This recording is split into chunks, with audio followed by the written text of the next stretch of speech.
and I'm here to provide you a significant update on the Tesla attack that took place early last week.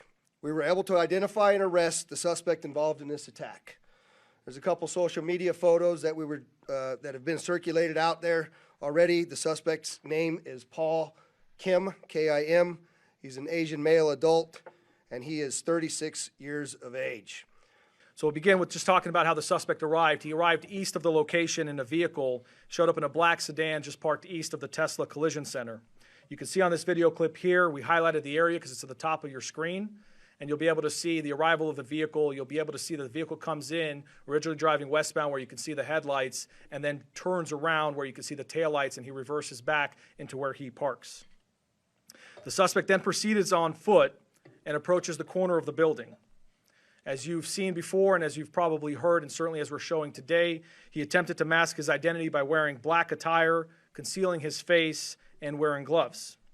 The suspect then began shooting the surveillance cameras with what appeared to be a rifle. You can see an image here of the suspect pointing the rifle towards a camera. At least 2 surveillance cameras were damaged by gunfire. And then upon shooting the cameras, the suspect proceeded to the front doors of the Tesla, and he began spray painting the words "resist" across the doors. I'll let this video play because you'll get a better shot of the suspect. You can see his description as he goes across the clear doors there, committing his act of crime.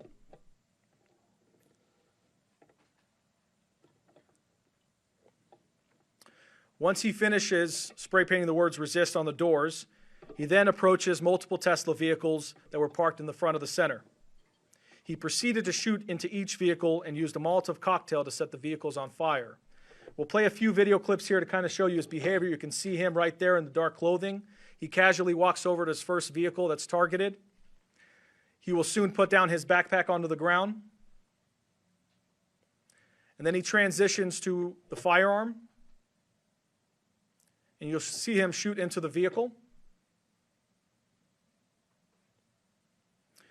Once he shoots into the vehicle, he ends up going back from the vehicle to the bag and then back to the car, presumably picking up his item that he used to be able to firebomb the vehicle. We believe that was a Molotov cocktail.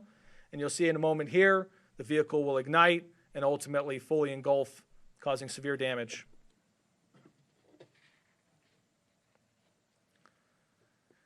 The suspect then continues on to a second vehicle, and you can see here he's on to the second target. He'll do very similar behavior where he shoots into the vehicle, he goes into the backpack, retrieves an item, and ultimately you'll notice here that he ends up getting the second vehicle on fire as well.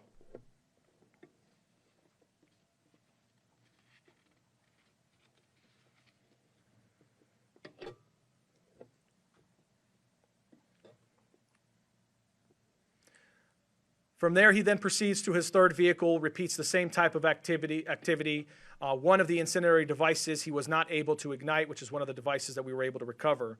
But ultimately, 5 vehicles were damaged, to include 3 of which were fully destroyed. You can see images of the vehicles here. After this, the suspect then proceeds and flees east, gets in his vehicle, and leaves the area. As I mentioned earlier, this case has been worked around the clock, and Sheriff McMahill and Special Agent in Charge Spencer Evans have made it a top priority for our organization and put a tremendous amount of workforce behind it to make sure that this was dealt with in a quick manner. Because of that, in 8 days around the clock with our teams, we were able to identify the suspect's vehicle as a black Hyundai Elantra. You'll see a photo here. But what's important to point out here is that this was achieved through an exhaustive review of surveillance material, analytical data, and a canvas of over 700 locations across the valley, ultimately allowing us to piece together critical evidence with speed and precision. You can see on this image here, this is just one example of many where we're using the flock technologies to be able to identify the type of vehicle, including very specific features of the vehicle that build up into additional leads and ultimately get us to the point of identifying the suspect. As of now, a preliminary assessment, and we have a lot of data to go through and a lot of investigative work that needs to be followed up on, but a preliminary assessment of the suspect's social media activity indicates some very loose but self-proclaimed ties to the Communist Party USA social media group, as well as social media groups called Revolutionary Communist International, Hidden Palestine, Palestine Action, and a variety of other social media groups.